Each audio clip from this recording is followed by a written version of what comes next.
Hello guys! I would like to teach you today about Nepali typing. In this video, we're going to type in Nepali Unicode keyboard. I have a simple playground where I can type in Nepali. In this keyboard, let me first press keys from small letter A to small letter Z, then capital letter A to capital letter Z.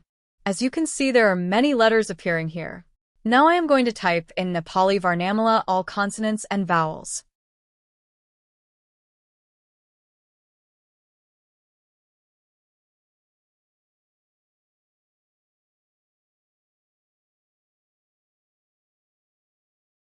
If you watch closely, there are not only letters and symbols in this modernized Unicode keyboard layout.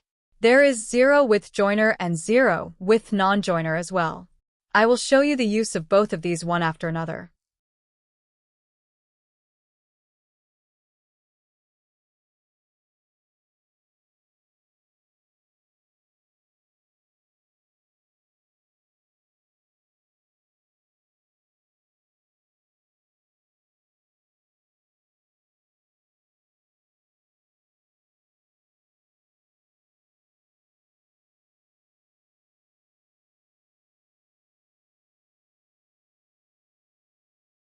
If you want to try out this playground, you can do so by checking out the link in the description.